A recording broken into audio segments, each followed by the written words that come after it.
नमस्कार प्रेक्षकांनो, पारू या मालिकेच्या आजच्या भागामध्ये काय नवीन अपडेट आले आहे तेच मी तुम्हाला सांगणार आहे।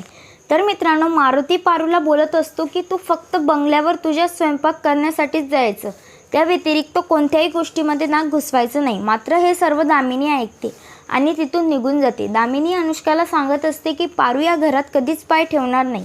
मारुती तिला झापत होता आणि गरज असल्याशिवाय आदित्यच्या रूममध्ये जायचं नाही आणि या साखरपुड्याला तू येणार नाही।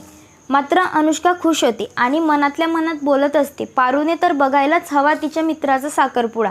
आदित्य माझा होताना तिला जो त्रास होईल ना, तो बघण्यात खरी मजा आहे। दिशा, आपण आपल्या धैर्यापर्यंत पोहोचलो। आता मलाच उत्सुकता लागली पारूच्या चेहऱ्यावरील रिॲक्शन बघण्याची।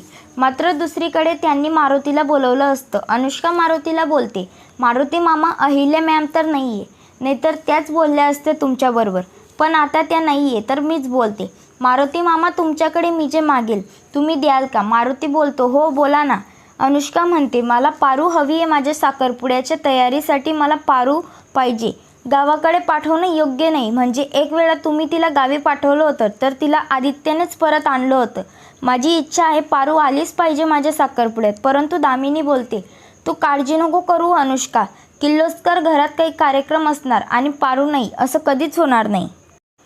मारुती बोलतो, तुमच्या सर्वांची इच्छा आहे तर पारू येईल साखरपुड्यात। मारुती म्हणतो, बरं येतो मी। दुसरीकडे अनुष्का, आदित्य, पारू आणि अहिल्यादेवी मंदिरात गेलेले असतात। तिथे मात्र वेगळंच घडतं, कारण आदित्य अहिल्यादेवीला बोलतो, मला अनुष्कासोबत नाही तर पारूसोबत लग्न करायचं आहे। मात्र हे ऐकून सर्वांच्या पायाखालची जमीन सरकते। मात्र आदित्य आणि पारूच्या लग्नासाठी अहिल्यादेवी होकार देणार का?